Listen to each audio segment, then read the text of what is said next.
Defensoria Pública entra com pedido na Justiça para impedir a revista íntima. A pena não passará da pessoa do apenado. Não é a mãe, a filha, nem a avó dele que deverá se despir. Menino é internado com meningite bacteriana. Mais de 40 pessoas que tiveram contato com a criança estão sendo medicadas. Exames serão feitos para verificar se a meningite irá deixar alguma sequela no menino de apenas 11 meses.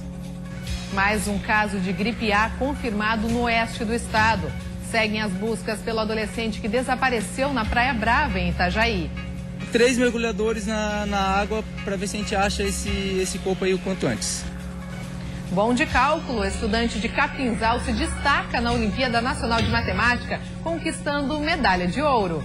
É muito bom que a matemática, com essa prova, você consegue perceber que ela rende frutos. O Notícias da Redação está começando agora.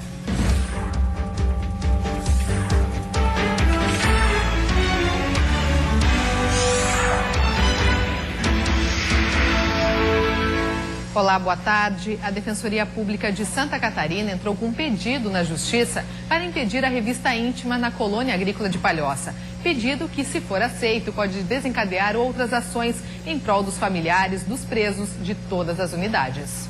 O pedido da Defensoria Pública Estadual foi motivado pelo caso de uma mulher que se sentiu constrangida ao passar pela revista íntima na colônia agrícola penal de Palhoça. A intenção é acabar com essa prática nos familiares e restringir apenas aos presos. O apenado é que deve passar por isso. O apenado é quem cumpre pena. A Constituição é bem clara. A pena não passará da pessoa do apenado. Não é a mãe, a filha, nem a avó dele que deverá se despir. Para o secretário de Justiça e Cidadania do Estado, revistar apenas os detentos diminuiria a segurança nas unidades prisionais. Em tese seria possível, mas também não é um método 100% seguro, visto que substâncias não permitidas podem entrar pela visita ou qualquer outra forma, né, serem ingeridas pelo preso e não serem detectadas naquele momento na visita posterior.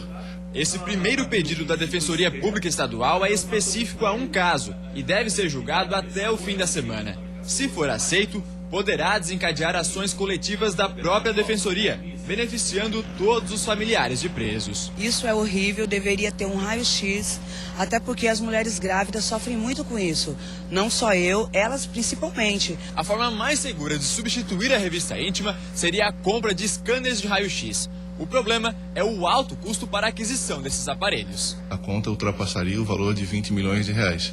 É um dinheiro que o Estado não tem, e ainda que tivesse, eu penso que ele seria melhor gasto para atendimento de outras necessidades dentro do sistema prisional.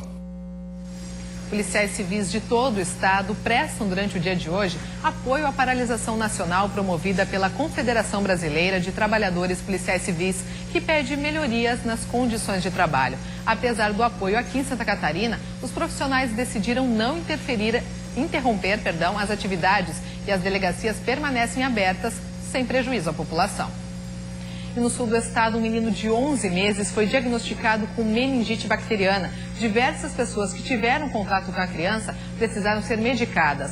O estado de saúde dela ainda é considerado grave.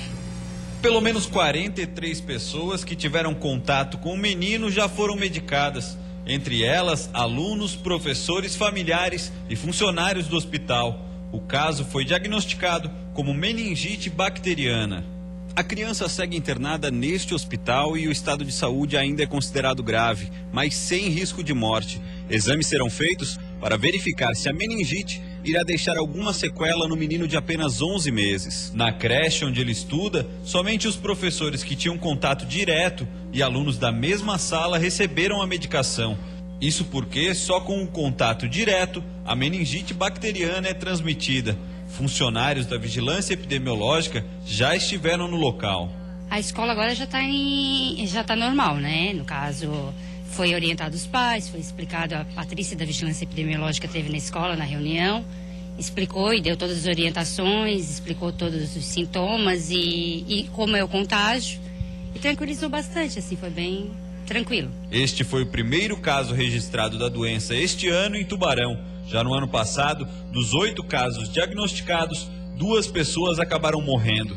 Diversas bactérias podem causar a meningite e algumas recomendações devem ser seguidas para evitar o contágio. Ambiente arejado é o ideal. A lavagem das mãos, uso de álcool gel. Isso previne não somente a meningite, mas gripe, resfriado, qualquer outro tipo de doença. A região oeste registrou o segundo caso de gripe A deste ano. No estado, 13 pacientes já foram diagnosticados com a doença. Quem nos traz mais informações é a repórter Elisandra Vissotto. O segundo caso diagnosticado com gripe A aqui no oeste do estado é um homem de 42 anos, morador do município de Caibi. Ele ficou internado e já está em casa recebendo acompanhamento médico. Dos 13 casos registrados aqui no estado, 2 deles são aqui da região oeste. Entre eles, um homem de 31 anos, morador de Chapecó. Ele foi hospitalizado e já está em casa. De acordo com a vigilância epidemiológica, o paciente contraiu o vírus no próprio município. Em 2013, Santa Catarina registrou 499 casos de gripe A. Destes, 42 pessoas morreram em decorrência da doença. Elisandra Vissotto, de Chapecó, para o Notícias da Redação.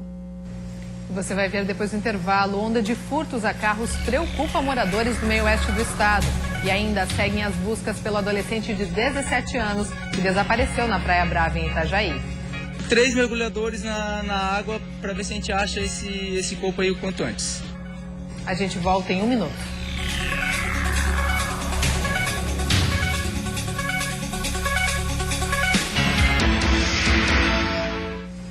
Estamos de volta com Notícias da Redação, agora 1h13. Vamos dar uma olhadinha no trânsito da capital? Temos imagens ao vivo das pontes que fazem a ligação ilha e continente. Trânsito bastante intenso para quem se dirige em direção ao centro da cidade. Já quem segue na ponte Colombo Salles, em direção ao continente, o trânsito flui com tranquilidade. Neste momento, 23 graus em Florianópolis. E uma caminhonete despencou de uma altura de aproximadamente 3 metros esta manhã em Florianópolis. O motorista subiu o morro da Lagoa da Conceição quando perdeu o controle da direção e saiu da pista. Esse é o terceiro veículo a cair no mesmo local em apenas 6 meses. Segundo um morador de uma das residências atingidas, a falta de guarda-reios no local agrava a situação. O acidente arrancou um poste e deixou uma das moradoras sem luz. O vizinho teve sua garagem trancada e não pôde sair de casa até que o veículo fosse removido. Um guindaste foi acionado para a retirada da caminhonete, que aconteceu por volta das 10 horas da manhã. O trânsito teve que ser interrompido nos 2 sentidos por alguns minutos, o que gerou filas no local. Ninguém ficou ferido no acidente e, neste momento, não há mais registro de congestionamento. No meio oeste do estado, uma onda de furtos de veículos está preocupando a população. Nem mesmo os carros oficiais escapam dos bandidos. A frota de veículos tem aumentado consideravelmente nos últimos anos, despertando ainda mais o interesse de ladrões. Na região meio-oeste, nos últimos dias foram pelo menos 4 registros de furto. Nem o veículo que pertence à Secretaria de Educação de Luzerna e que estava no pátio da Prefeitura Municipal foi poupado. Esse tipo de situação sempre causa transtorno, né? São situações que a gente não espera, né? E acaba algum prejuízo. A sorte é que nós conseguimos recuperar, né? De acordo com este investigador, os furtos de carros são praticados na maioria das vezes por pessoas que já têm passagens pela polícia. A maioria desses veículos com maior tempo de uso estão sendo desmanchados e são vendidos em peças, né? Ou seja, abastecendo o mercado ilegal do comércio de autopeças. E também a gente notou que alguns veículos estão sendo furtados, os seus sinais identificadores adulterados, e esses veículos passam a integrar novamente a frota de caminhões que são utilizados aí para transporte de mercadorias, muitas delas ilícitas, como acontece aqui na região da fronteira com o Paraguai, onde esses veículos são empregados no transporte de mercadorias ilícitas, cigarro e contrabando. Rondas e a existência de câmeras de videomonitoramento nas cidades contribuem para coibir essas práticas, mas todo o cuidado é pouco. No meu caso, coloquei alarme, né, e colocar sempre, deixar num lugar mais seguro e tal. Ali, infelizmente, eu não tenho esse costume de nem alarme o meu carro tem. Então a gente abusa um pouquinho da sorte, né? O vereador preso após um acidente de trânsito vai continuar detido. A liberdade ao parlamentar que estava embriagado no momento da colisão foi negada pela segunda vez. O juiz de direito, Gustavo Emelau Marchiori, negou o segundo pedido de habeas corpus para o ex-vereador Aristide Fidelis. Entre os argumentos do magistrado é que a prisão em flagrante foi convertida por preventiva e o fato de uma das vítimas, Natália Vassoler, já ter recebido alta não modifica a prisão do ex-vereador, porque a adolescente deverá ficar em tratamento por vários meses. Aristide Fidelis foi preso em flagrante no dia 1º de maio por estar dirigindo embriagado. Ele bateu em outro carro onde estavam 4 pessoas, entre elas Natália Cristina Vassoler, de 14 anos, que teve ferimentos graves. Ela ficou internada e já está em casa.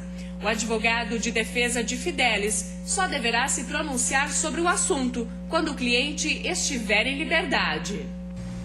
E continua desaparecido o adolescente de 17 anos que se afogou ontem em Itajaí. Ele entrou no mar com um irmão e um amigo quando foi arrastado pela correnteza. O Corpo de Bombeiros retomou hoje cedo as buscas por Bruno Pereira Nascimento. O rapaz se afogou no início da tarde de ontem, na Praia Brava, em Itajaí. O resgate chegou em poucos minutos, mas o garoto já havia desaparecido no mar.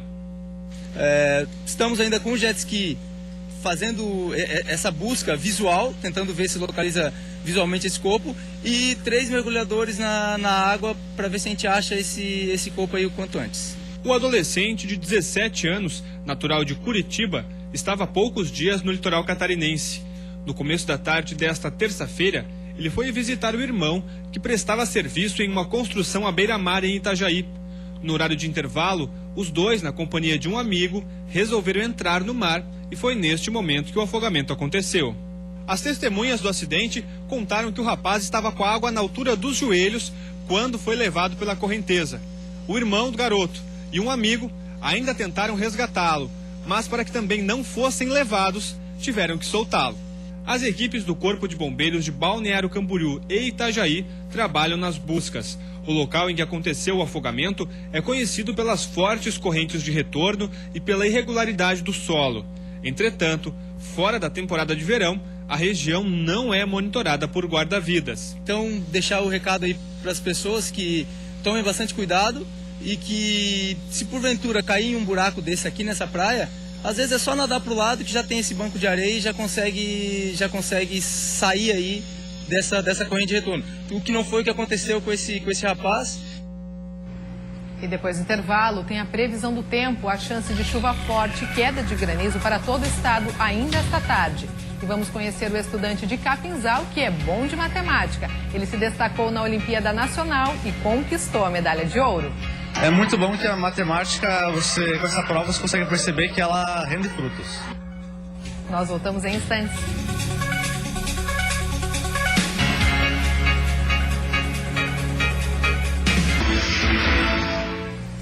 Instabilidade que vem do Paraguai e Argentina chega trazendo mudanças no tempo. Para esta quarta-feira, a previsão é de temporal e queda de granizo em todo o estado.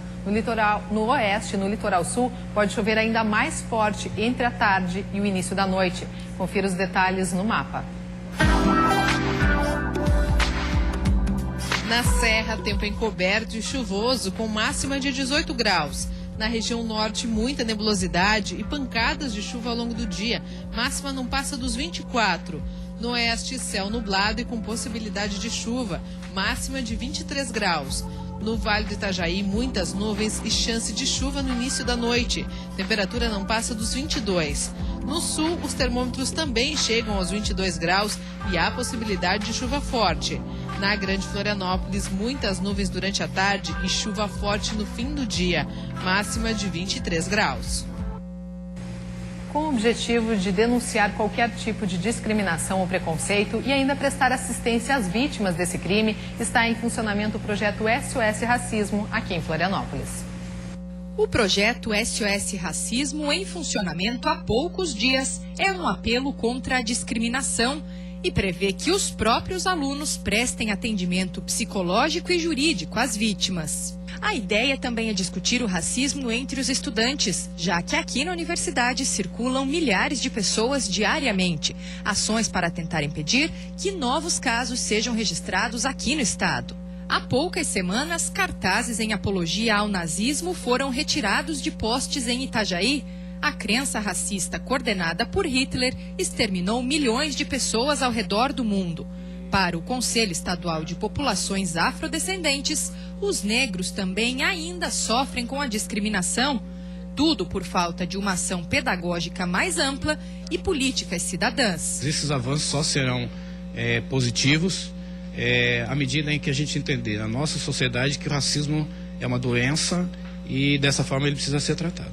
Para a professora de Direito integrante do projeto, a impunidade pode incentivar a discriminação, já que raramente os casos que chegam ao judiciário acabam em condenação. A injúria racial, que é no Código Penal, que acaba tendo uma penalização menor do que a lei de racismo mesmo, onde nós vamos ter um crime inafiançável, imprescritível.